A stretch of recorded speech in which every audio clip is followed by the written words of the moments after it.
said, here's a lesson you don't get. I said, I loop the loop when I get loose. I said, ignition, ignite your night out. We didn't find out until after the show.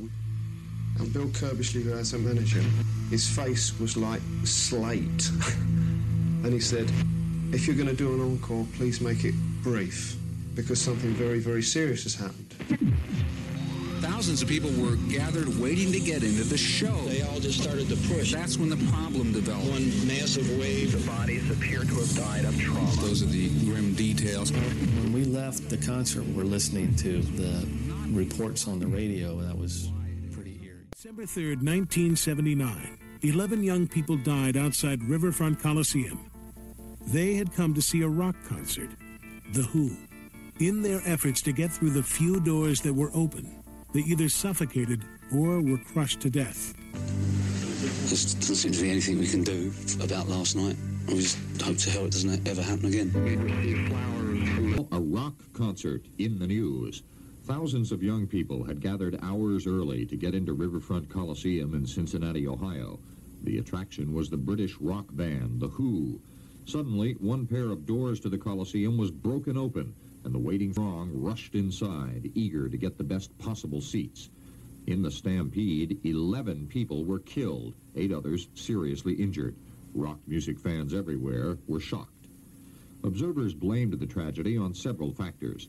Most of the seats, 80%, were general admission. That meant the first fans into the Coliseum would get the best places, and that encouraged the rush. Also, many of the kids had been waiting hours to get in. Some had been drinking or using drugs. The concert went on as planned, but the members of The Who were badly shaken. If it had happened inside the hall, I don't think I would ever play again. There is a kind of a football game, boxing match feeling to a rock concert, and it's what guys seem to get off on. You know, they like this high-energy sort of event. The Who asked authorities to help make future rock concerts safe. And later this week, their concert in Buffalo, New York was. Unlike Cincinnati, all Buffalo seats were reserved. I'm Christopher Glenn with a rock tragedy in the news.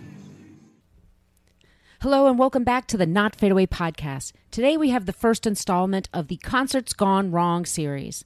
This tragedy is set in 1979 in Cincinnati and took the lives of 11 young people. It brought to light the dangers of festival seating and crowd control that we are still seeing as troublesome to this day. I am your host, Margot D. This is episode 4. Thanks so much for dropping by. Follow our social media channels, Twitter, Facebook, and Instagram at Not Fade Away Podcast. And for comments and suggestions, email me, Margot D, at notfadeawaypodcast@gmail.com. This is the show that pays homage to people and events in the music world that will never be forgotten. In this episode, I am helped by someone who was key to the events that evening, Monday, December 3rd, 1979, in Cincinnati, Paul Wertheimer, founder and principal of Crowd Management Strategies.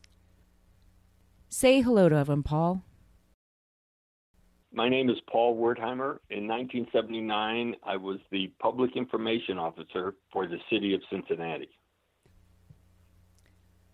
Plus, I've enlisted a few of my favorite podcasting pals to help me bring some of these key anecdotes to light. Let's get started, shall we? Weather today in the greater Cincinnati area. I love you so badly, I could... They're solid plastic, so don't settle for imitation.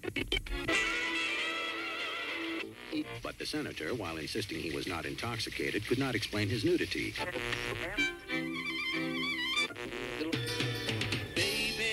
If you've ever wondered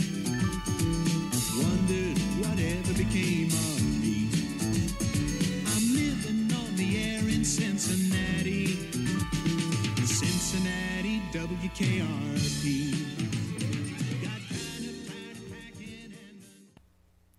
Cincinnati was founded in 1778 and is the third largest city in Ohio with a population just over 250,000.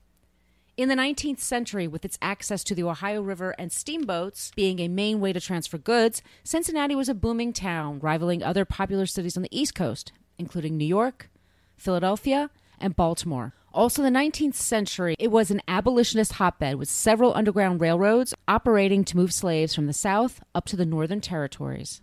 Eventually, Cincinnati fell behind in popularity to coastal cities, but still attracted a large number of European immigrants. Germans in particular were infatuated with the area, and the city is proud of its Germanic roots and its influence on food, architecture, and the culture of the area. When I asked some of my friends from the podcast we listened to Facebook page what was most notable about Cincinnati, which is nicknamed the Queen City, by the way, this is what I heard. Cincinnati chili, a.k.a. Skyline chili, which has a Greek influence using spaghetti and hot dogs. The Children's Hospital. The fact they had the first professional baseball team, the Cincinnati Stockings, which later became the Cincinnati Reds. Fountain Square. Grater's Ice Cream. The Cincinnati Zoo. Finley's Fish Market. It's the birthplace of Neil Armstrong, Steven Spielberg, 5 U.S. presidents, Doris Day, and Charles Manson. Their Oktoberfest is the second largest in the world after Munich, and Jerry Springer served as mayor for 1 year in 1977. Yes, that Jerry Springer. The Riverfront Coliseum opened in 1975 and was created to attract a National Hockey League team. It was an indoor arena located next to a riverfront stadium, which was an outdoor arena that housed the national football and baseball teams for the city. Cincinnati paid for the elaborate sky bridges that connected the Coliseum concourse to street level. The concrete right outside the Coliseum doors was considered city property. This will be important to remember later on. The arena never attracted an NHL team, but it turned out to be an excellent venue for rock concerts. In the 1970s, rock music went from clubs to giant arenas and made tons of money for all concerned, including musicians, the record companies, and the venues. The cities which held them enjoyed having thousands of young people show up to spend money before and after the show on food and drinks. And some of the top acts of the time include Paul McCartney, Elton John, Fleetwood Mac, Led Zeppelin, and The Who. There were almost immediately problems with safety at the Coliseum, and the owners and management were accused by police of being uncooperative in emergency situations. Emergency exits and doors were often locked during performances, as the owners wanted to keep a tight rein on who came and went from the arena. The 18,000-seat Coliseum typically sold 4,000 tickets with assigned seating per show, and the rest of the 14,000 were sold as festival seating or general admission. The thinking being that if you showed up early enough, you may very well find yourself in the front row.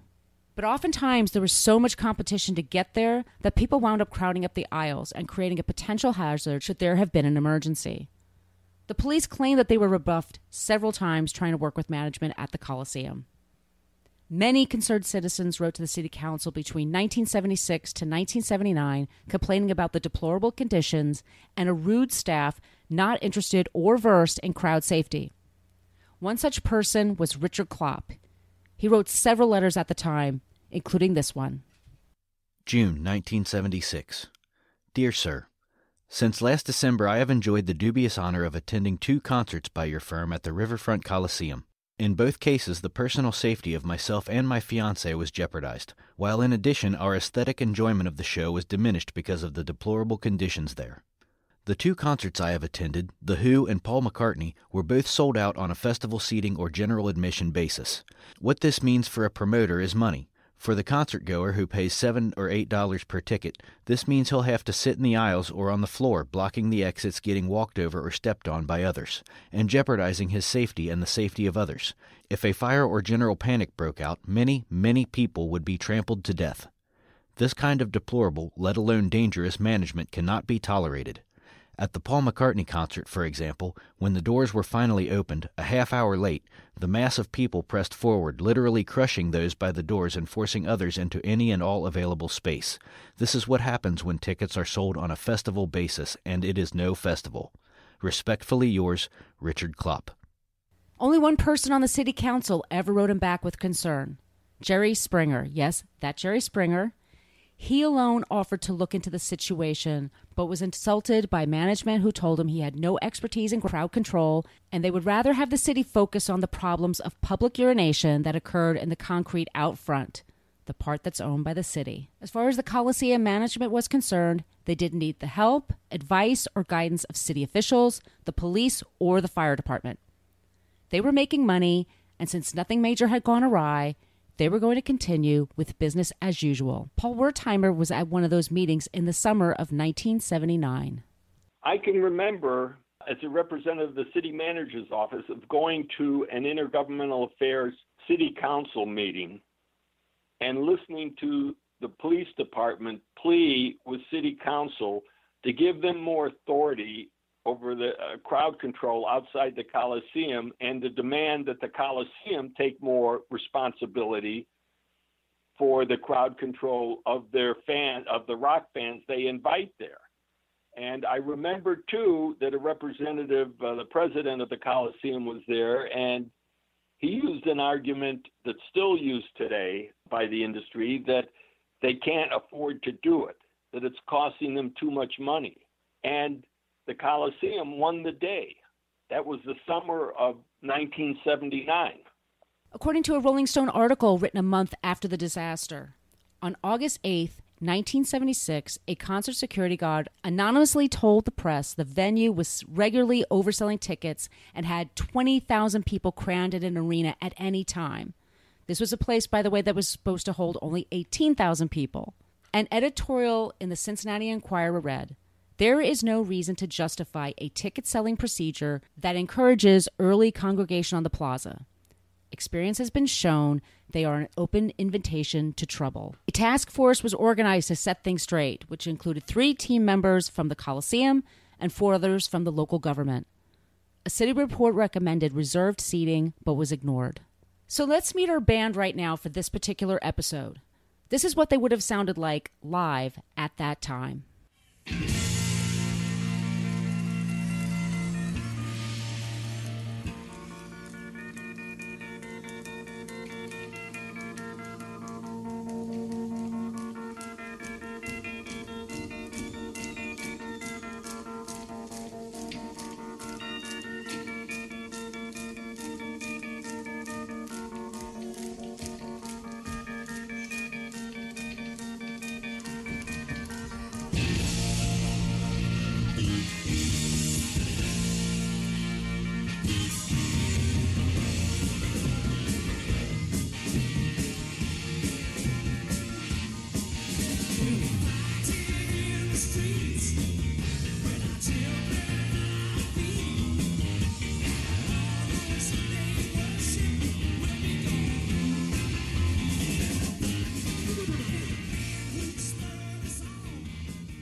The Who formed in 1964 with Pete Townsend on guitar, Roger Daltrey on vocals, Keith Moon on drums, and John Entwistle on bass. In June of 1964, Townsend, ever the temperamental one, accidentally cracked the head of his guitar when it hit the ceiling of a basement club during a performance. When the audience laughed at this, he became enraged and broke his guitar into pieces. He angrily picked up another one to finish the show. The following week, the audience came back keen on seeing more destruction. Moon obliged by knocking his drum kit over. From then on, they became a band known to be so powerful, they would usually end up destroying something on stage during one of their live shows. They gained such an incredible reputation that they were quickly signed to the American Decca Records and promptly had a hit with the Kinks-inspired I Can't Explain. Other soon-to-be classic songs include Substitute and My Generation. Now, since I might create an episode about Keith Moon one day, I'm just going to skip ahead of all this Who stuff from the 60s and early 70s for now, and instead just give you this quick overview of the band. They have sold over 100 million copies of their music. They were considered kings of the mod movement, which was a sexier counterpart to the American hippie counterculture. Pete Townsend invented the rock opera with Tommy, and each original member is revered for their musicianship. So now we're going to fast forward to 1978. The band is recording Who Are You, and they're in a bit of turmoil. First, the Rolling Stones' manager, Alan Klein, tried to buy out their publishing rights, which infuriated Townsend. And then, Keith Moon's drinking began to affect his work. He was famous for being Looney Moon, who liked to destroy hotel rooms, but his alcoholism now affected his timing. He was not the great drummer he used to be, and the band considered firing him, but he promised to clean up. On August 18th that year, Who Are You was released and became a smash hit. On September 7th, Moon took 32 clometazole tablets, which had been prescribed to help him with his alcohol withdrawal. He died later that day He was 32 years old. Kenny Jones of the Small Faces joined the band on their tour to support the record in May 1979. The rest of The Who really never considered quitting. They were a live touring band, and their fans depended on seeing them when they were on the road, and they expected to get on the road as soon as they could. Prior to arriving in Cincinnati on December 3rd, the band had played 11 dates in New York, plus Detroit and Pittsburgh, without any major incidents. Now, let's get to that day, December 3rd, 1979.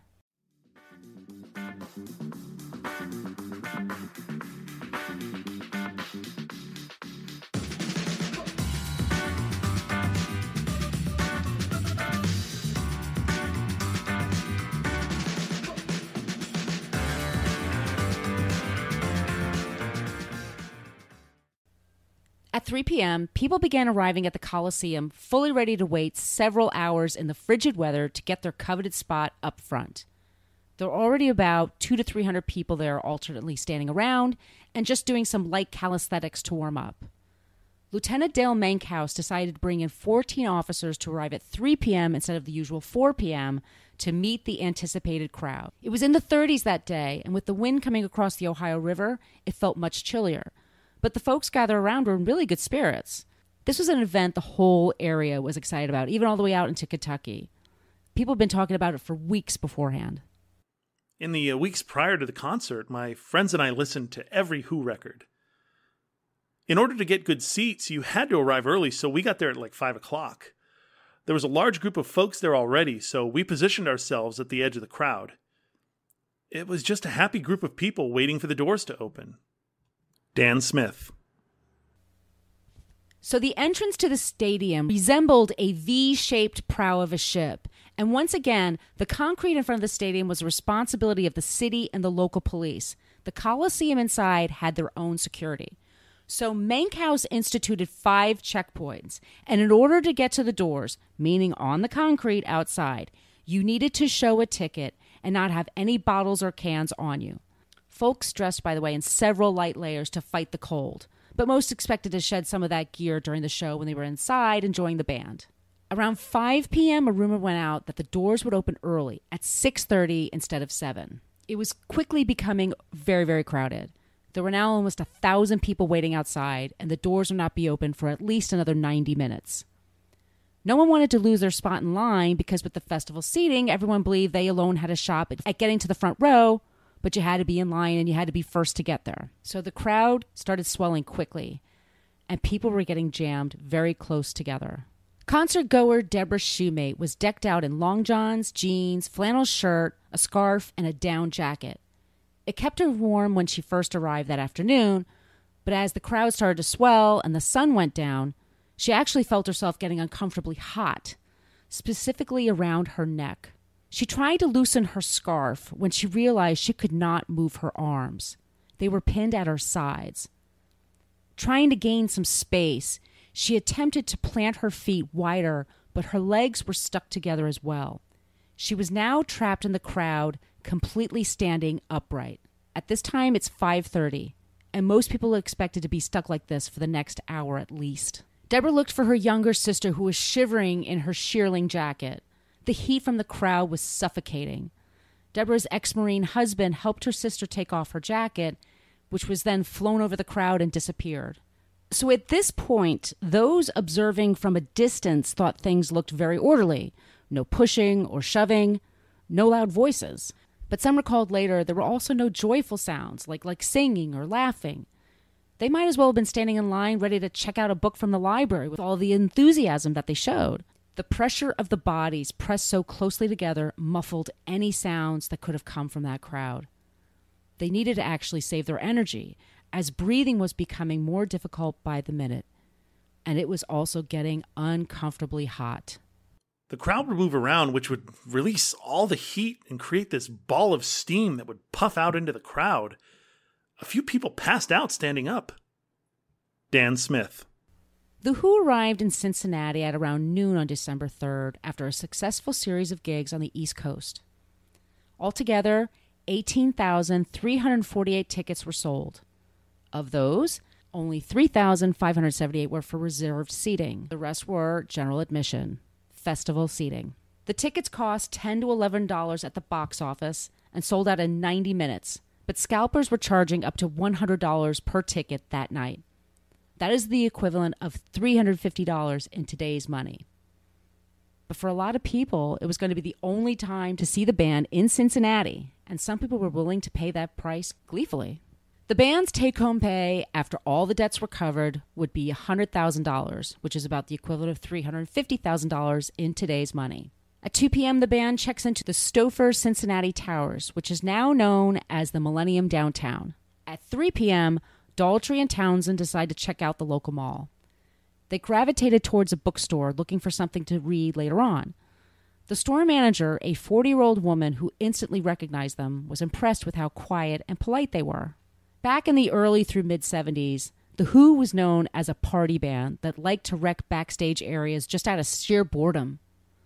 But their main prankster Moon was gone now, and it just seemed sort of silly. They were now in their mid-30s and needed to save their energy for putting on the show. After a light supper at 6 p.m., which some crew members were nervous about and felt it was just a little bit too late, the band finally takes off from the hotel in separate limousines to go to the Coliseum. Meanwhile, the crowd is now swaying. People are beginning to pass out and fall over. They're being separated from their friends and family and losing their shoes and jackets in the process. Got so large so quickly that we really needed to get people inside the facility as quickly as possible. At 6:30, when the doors didn't open, I started contacting the decision makers inside to find out why they hadn't opened the doors and when they would open. I was told they couldn't open them until the Who did their sound check. Their response was they were limited in the number of ticket takers and they couldn't use other people at the doors for fear of violating union contracts, and they would do the best they could. Major Dale Minkhouse. So it's 6:30 now, and the band finally has their sound check 30 minutes late. The crowd hears the music and gets excited. They think the show is about to start soon, but the doors could not be open until the band was done rehearsing. This seems to be the moment when most people felt it all got out of control. It was so tight you couldn't look down to see your feet. I was actually being carried forward with the flow of the crowd and was stuck. I could hear the music inside, and people thought the concert had started. It was getting hard to breathe, and I had to stand on my toes to get air. Diana Kubert. Sometime between 7:05 and 7:15, the security guards began to try and open some of the doors. The problem was that the doors swung open out into the crowd. The crush of people pushing forward against the doors made it impossible to open them. They needed an incredible amount of counter pressure to open them, and the back of the crowd just kept pushing forward. Finally, a few doors managed to get open, only to find the lobby suddenly flooded with terrified and exhausted people who needed help. Each person then had to show their ticket and go through a turnstile, which is just absurd if you think about the situation. Making every single person go through that turnstile just caused the logjam. And think about it, everybody had to show their ticket in order to get on the concrete outside anyway. They all had a ticket. Anyway, so the doors get closed again to clear out the lobby. Now, this happens for the next hour or so, opening and closing the doors to an increasingly frantic mob. Towards the south side of the Coliseum, a set of glass doors burst under the pressure. People crawled through the broken glass with no other option than to move forward. Getting inside at this point meant safety. After 90 minutes of suffering, they were willing to risk cutting themselves to break free of the crush of people. All of a sudden, my body started to go forward with the crowd. I was 5 feet from the doorway. I could feel something down on the ground. My body was pushing forward, but I could feel something under my feet that caused me to completely fall forward and land on the concrete. When I was laying there, I remember seeing people go over the top and going in through the doors. I could feel their shoes, and they were grinding up against the bones of my legs. Then someone fell on my head. That was the scariest moment because I couldn't breathe. I was frantically jerking my head, trying to get air. I began to wonder if I was ever going to get out of there. I had no shoes on. My face was pretty bloody. My legs were in pretty bad shape. Diana Kubert. During all of this, it's really important to remember that people really tried to help one another. If someone felt faint, a person would help them up. There really was no mob mentality. The people stuck in the middle just wanted to get out so they can go and get some help for their friends.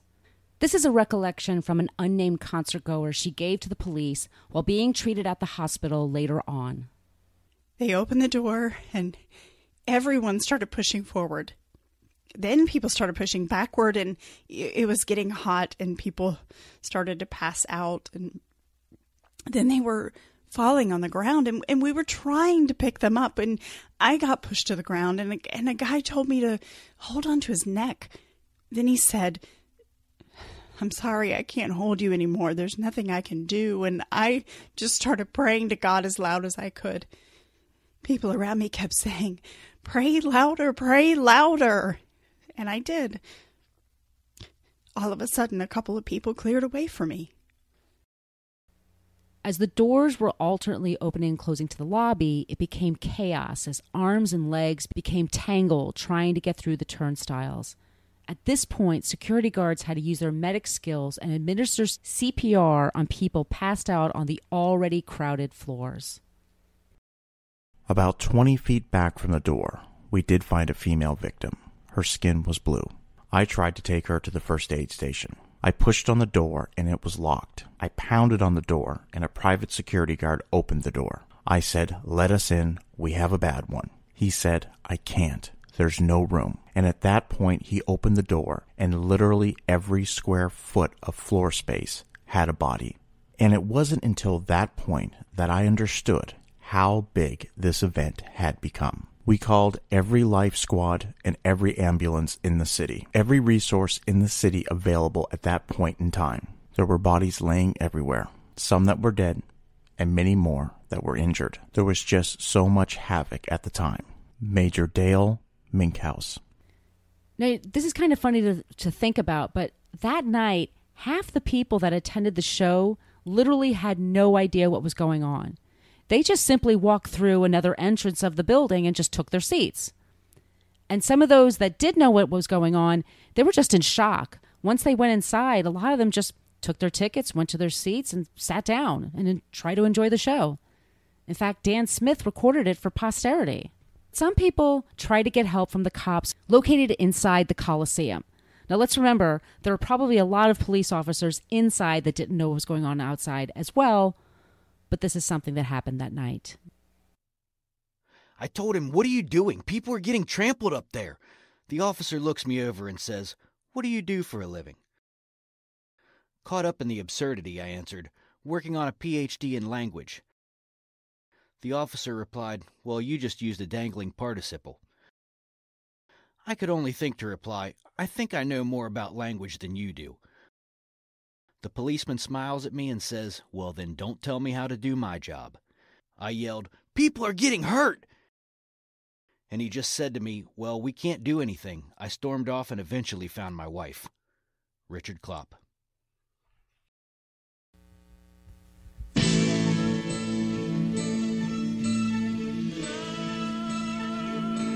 Quadrophenia. The major musical statement about an angry generation is now a motion picture for every generation.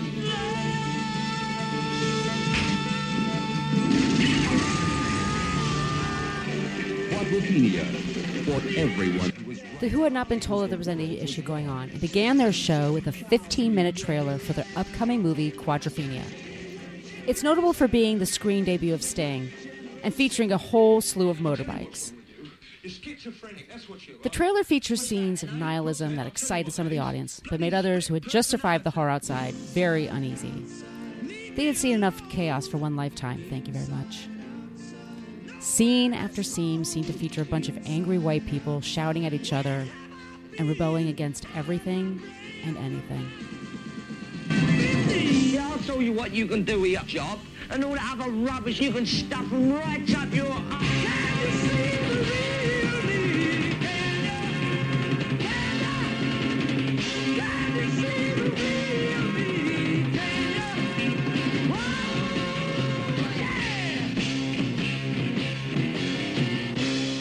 Ruthenia, The Who's triumphant answer to indifference.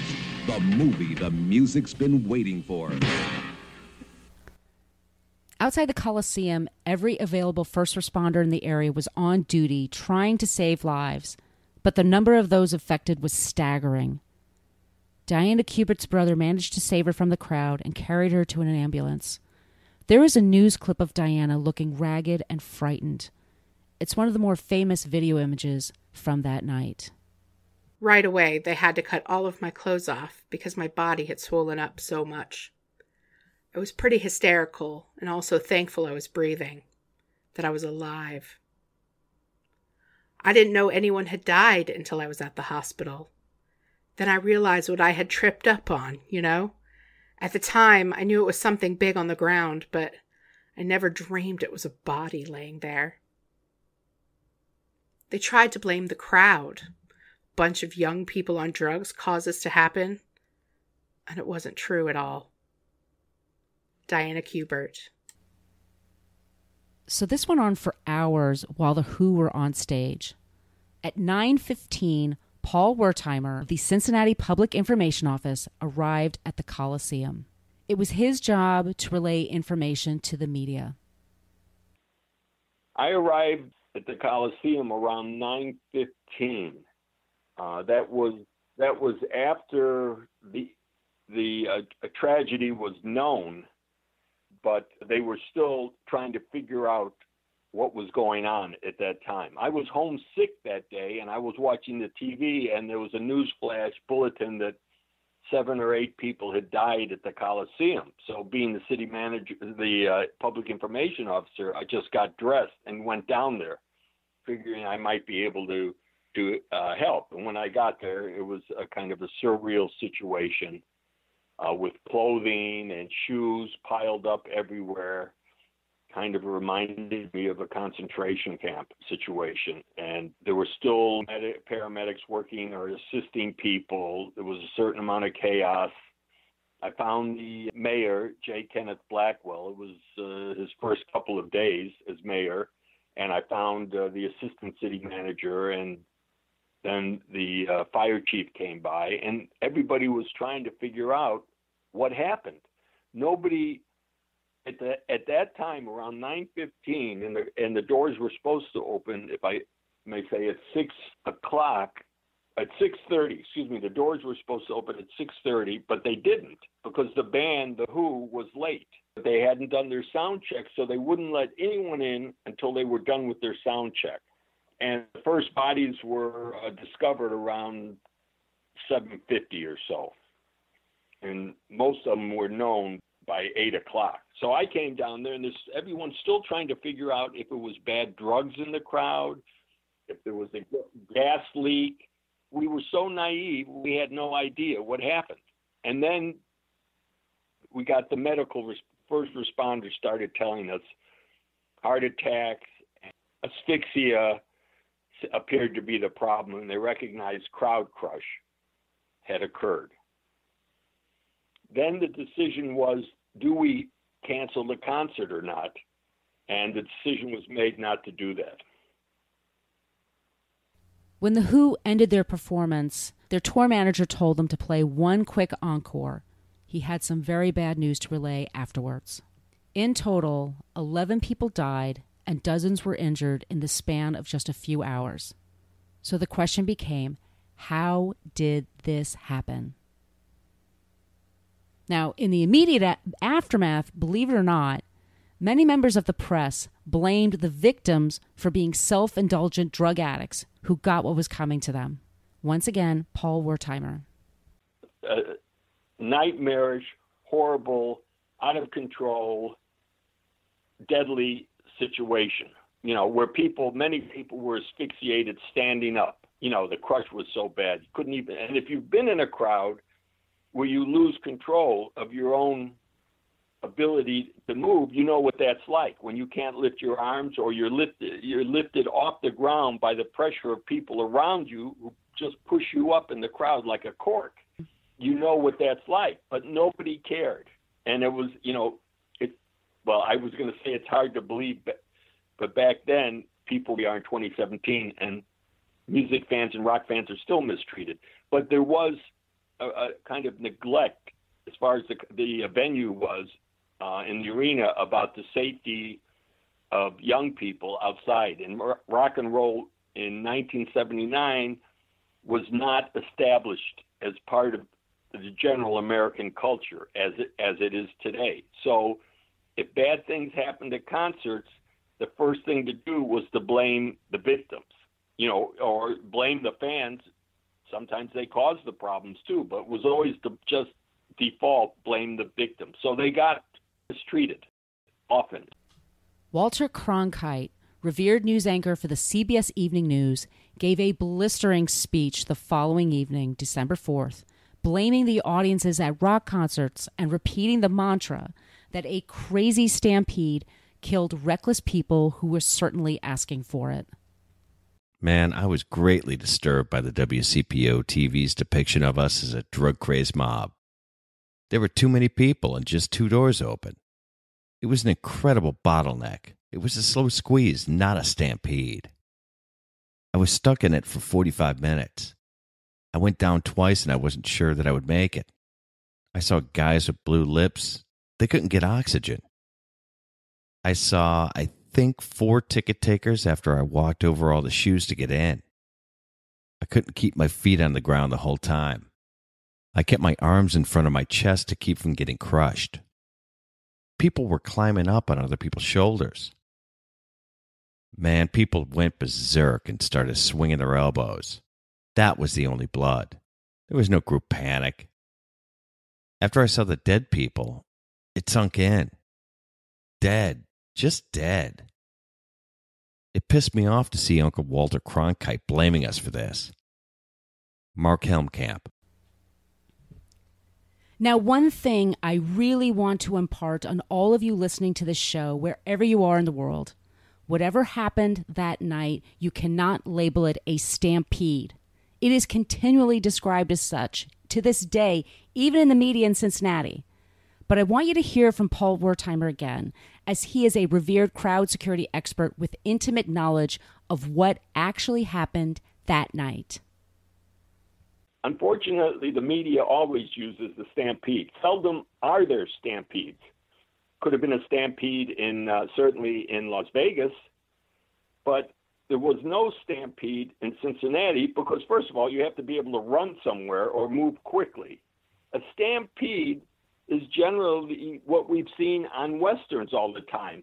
Animals running or people running away from a perceived danger. That's what a stampede from a perceived danger. What you had in Cincinnati was a crowd craze. A craze is just the opposite, running towards something of perceived value.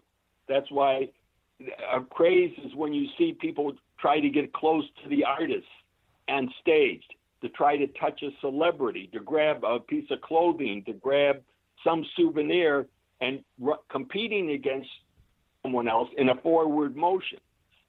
So it's very simple. And most disasters are generally crowd crazes. They don't have to be, but most of them deal with moving towards something of perceived value, not trying to get away. However, there are, there are bona fide stampedes. So doing research for this episode, I, of course, go to the Google machine and I hit Google Images, searching for images about the Who in Cincinnati. If you do the same, you will find literally hundreds of black and white images of piles of shoes and jackets. I wanted to know what the deal was. So, of course, I asked Paul.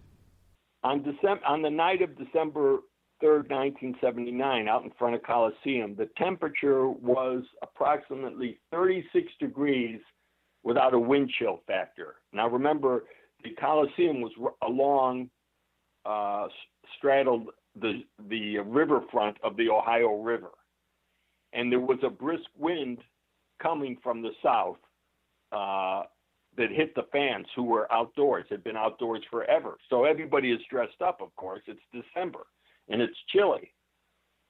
But when you're caught in a crowd crush that's so large, it could be 8,000 to 10,000 people, You can lose your shoes. They just get ripped off of you. And you can either you take your jackets off or your coat while you can, or they get twisted and pulled and pushed and torn off you.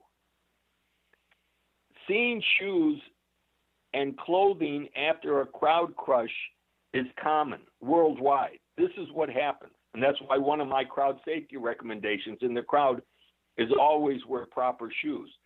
You know, flip-flops, loafers, even high heels, things that can come off easy are not really the best shoes to wear under certain circumstances. But your shoes just get ripped right off of you. Your jackets and clothing and hat and purse and whatever else, your watch, anything, your glasses, in this swirling, crushing, surging kind of vomiting kind of situation where humans are thrust, the force is so great, you're just kind of torn apart. Roger Daltrey became the main spokesperson for The Who, and he looked shocked at their first press conference that took place the day after the tragedy. The band is shattered. We just feel helpless at the moment. There doesn't seem to be anything we can do about last night. We just hope to hell it doesn't ever happen again. What do you think caused that mess in Cincinnati? Do you have any thoughts on it? Well, from what we can, I mean, we didn't say anything last night to anybody because we didn't know any facts. I feel that it seems that there are only 3 entrances for people to get into the hall, and it just obviously inadequate. And when you get 4,000 or 5,000 people queuing up to get in, and people are falling down in the front, people at the back don't know. It's kind of domino effect. They all start going over. I think that's probably the main reason. I think it was the type of festival seating.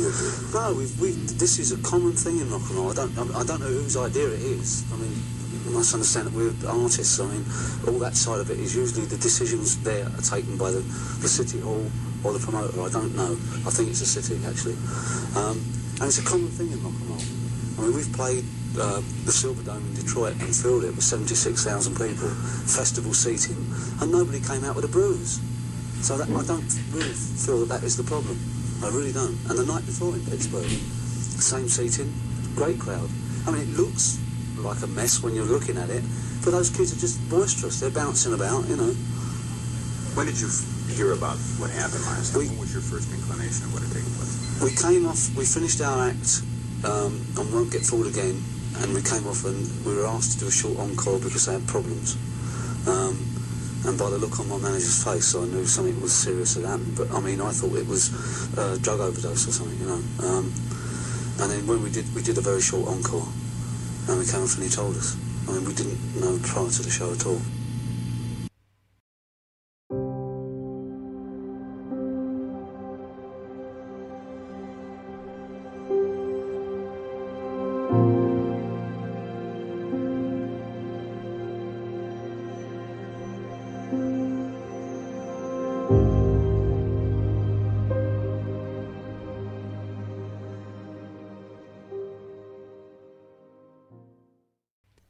Two weeks later, everyone met at City Hall and tried to determine what went wrong that day. Folks who survived the crowd crush took to the podiums to decry how they were being treated in the media. Calling what happened at the Coliseum that night a stampede is a distortion of the facts. A stampede implies a sudden rush. This did not happen. Instead, there was a slow, inescapable, and constantly more dangerous rush that built steadily for over an hour. After I attempted to exhort people to back up, several people told me that all rock concerts are like this. I found this to be personally appalling, that such a dangerous situation had become to be considered normal. The rock industry has either been incapable or unwilling to provide assurance to its paying customers that they can expect their personal safety is included in the price of a ticket. Michael Kanzer. It looked like they attempted to open more doors, but the crowd was so tightly packed it was useless. I was maybe like 15 rows of people back staring at this door, and it hung like about 6 inches open, and they finally sprung it open, and that's all I remember till I got inside. I could see people smashed up against the doors that weren't open. I had a hold of my girlfriend, and my buddy grabbed me by the shoulders, and I took him by the hand, and we started to make our way through the turnstiles. Well, in that 10 or 15 seconds it took us to get our act together, we were now inside between the doors and the turnstiles, and the door was a frenzy, and they're still trying to take tickets. God, it was insane. I was like 3 abreast in this goddamn turnstile, which was only 18 inches wide. People were getting hurled in and shoved through the turnstiles, and the ticket takers were still saying, "Hey, where's your ticket?" There was continuous pushing till like 7, and then the doors opened shortly after that. God, there was this one girl. It must have been like 20 minutes before the doors opened, and all of a sudden, I feel a tug on my arm. It's this girl, and her head was at my waist, and she said, "Excuse me, my feet are back there somewhere." She was horizontal. I went back out to look for my friends. I saw, and this after the show started, which was about 8:20, I saw the same scene. It was still crazy. It was crazier between the outside doors and the turnstiles than it was outside, because by then people were really going for broke. I found my friend Bill, and he said he saw people going over the tops of the doors. He saw bodies piled in front of the door, and people were going over them and around them any way they could. At about 9, I saw more waves of people. I looked outside, and I saw what must have been $1,000 worth of personal articles just strewn everywhere. These terrible piles of shoes trapped in that chain link fencing behind the turnstiles. I wonder about the kinds of injuries that weren't reported. Phil Sheridan. In February 1980, just 2 months after the tragedy, the very popular sitcom WKRP in Cincinnati created a whole episode about the event. In it, the rock station had given tickets of the Who concert to their fans, and all of the DJs went to the show, including Mr. Carlson, who was kind of older at a square and normally didn't like rock and roll. Now, once again, let's remember this.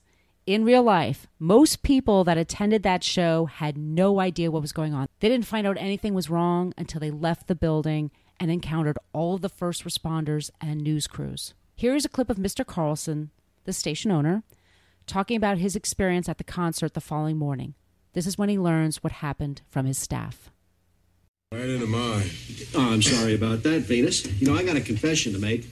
I went to that rock concert last night thinking I was going to hate it, and I ended up having the best time. Mr. Carlson. Not now, Jennifer. I'm on a roll. Whatever it is, I'm on it. What's everybody got such a long face for? You didn't listen to our station this morning, did you? No. Mr. Carlson, I don't know how to tell you this. 11 kids lost their lives last night at that concert. What are you talking about, Travis? Is this some kind of bad joke? Sir, I wish it were. Well, I was there. I didn't see anything. None of us did. It happened before the concert started, Mr. Carlson. There was this large crowd outside the Coliseum. They'd been waiting there for hours and hours. It was very cold. Somebody inside decided to open some doors. There was some reserved seating. Mostly general admission. That's what they call festival seating. No, that's what they call a stampede. And that's what happened. The Who didn't even know what had come down until after the show. Excuse me. I don't feel so good. So after that hearing in December, the city of Cincinnati enacted a ban on all festival seating of any concerts or performances in the area. And how did the Who feel? They left very quickly after the event and never returned. That's right, the Who never returned to Cincinnati, and they speak very rarely about it, if at all, these days. A few weeks after the incident, Pete Townsend gave an impassioned interview to a Detroit radio station. He was at times angry, upset, self-pitying, defiant, and sincere in describing how they were all just processing this tragedy. He was adamant, however, they were not quitting the touring life. I was down for a little while, but I feel happy now. But I don't care. I don't give a shit. I really want to rock. I'm not worried about my neurosis or problems anymore. I just want to work and be happy. We didn't know anything about the accident, but everything in my life tells me to stop. My 2 little girls, my brain, body, everything tells me to stop. I'm not going to stop. I just don't care, really. I really don't care what happens anymore. I really have gone blind. I mean, I've done the rock and roll thing, and I'm paying, and I'm paying, and I'm paying. I do not want to stop now. I don't even care anymore. I'm so upset for the kids that died in Cincinnati, and their folks and friends and families and all that, but The Who isn't the only band that can cause a stampede. Led Zeppelin can do it. Yes can do it. Genesis can do it. In fact, in Cincinnati, all those bands did it before we even arrived there. Pete Townsend. The full list of those killed that day are as follows. Walter Adams, Jr., 22. Peter Bowes, 18. Connie Sue Burns, 21. Jacqueline Eckerl, 15. David Heck, 19. David had escaped the melee for a bit, only to go back to save people and got crushed in the crowd. Teva Ray Ladd, 27. She left behind a husband and 2 children. Karen Morrison, 15. Stephen Preston, 19. Philip Snyder, 20. Brian Wagner, 17. And James Wormuth, 21.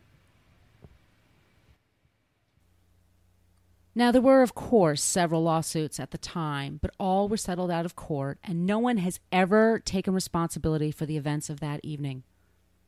For over 3 decades now, the families left behind would visit the site where the tragedy took place, feeling alone in their grief. I wish I could tell you that rock concerts became safe after that, but we will find on the next few episodes, these atrocities still unfortunately happen. One of the ones I may very well talk about in a future episode in more detail would be the crowd crush that took place on June 30th, 2000 at a Pearl Jam concert in Denmark that ultimately left 9 dead under very similar circumstances. Founded in 1971 as the Sound Festival, the Roskilde Festival had a long reputation for being one of the safer ones to attend that attracted amazing talent over the years, including Bob Dylan, David Bowie, U2, and Radiohead.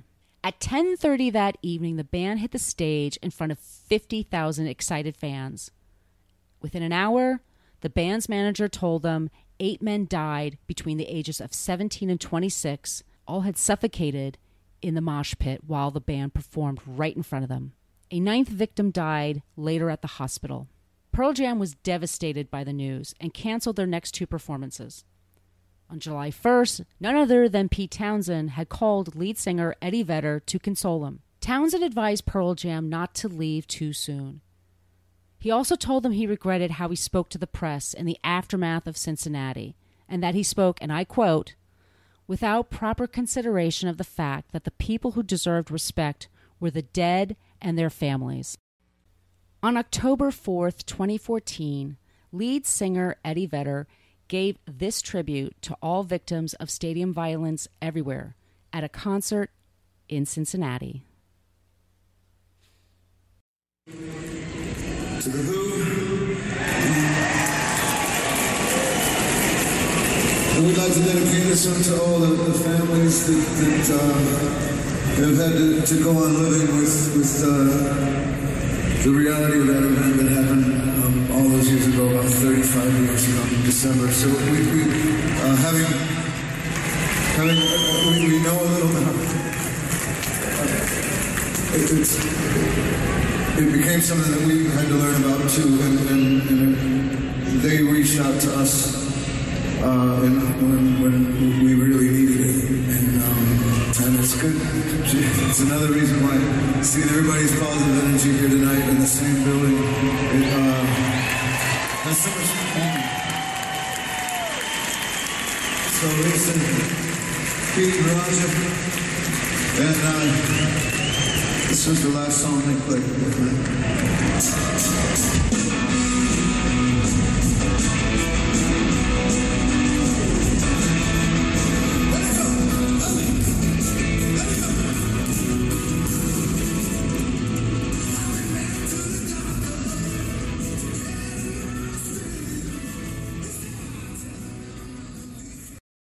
The Who, by the way, continues to be a successful touring act every time they choose to go on the road. I myself have been to several Who farewell tours over the years and can attest to their amazing live performances. In June 2013, the Cincinnati City Council voted to overturn the ban on festival seating, provided they follow strict guidelines to maximize safety. As of this taping, there have been no reported incidents of any violations to the codes set in place. I want to take this moment to give a special shout out to some of my best resources from this episode. Paul Wertheimer, founder and principal of Crowd Management Strategies. Thank you, Paul. Wikipedia, please support them, by the way.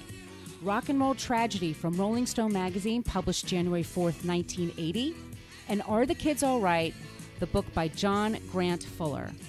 And before I say goodbye, I need to give a special shout out to a few friends of mine who provided voices today. They include Dana Buckler from the How Is This Movie podcast as Major Dale Menkhaus, David the producer from the Unwritable Ramp podcast as Mark Helmkamp, Nick from the Dependent Independent podcast as Phil Sheridan, Austin Beach from the Winnebago Warrior, The Tale of John Winnebay podcast as Richard Klopp, Jennifer Menges from WidelyTravel.com as Diana Kubert, Stuart Mangus from WidelyTravel.com as Pete Townsend, Neil Santrangolo of the Dark Angels and Pretty Freaks podcast as Michael Kanzer, Erin Whitehead of the Brawless podcast as our unnamed concert goer, and Sean Coco from the Childhood Remastered podcast as Dan Smith.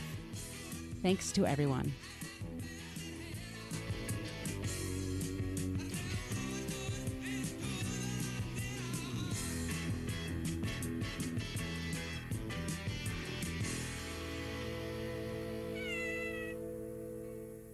Thank you for listening to the Not Fade Away podcast. And if you like what you hear, please subscribe wherever you get your podcasts. And if you love what you hear, yay, please leave a review. It helps us so much more than you could ever know. You can follow us on Twitter, Facebook, and Instagram at Not Fade Away Podcast.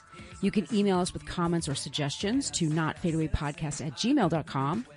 And if you want to learn more about my other shows, Book vs. Movie, The Fit Bottom Girls, and the Best Neighbors podcast, just follow me at Brooklyn Fit Chick on all social media or check out my main blog, brooklynfitchick.com.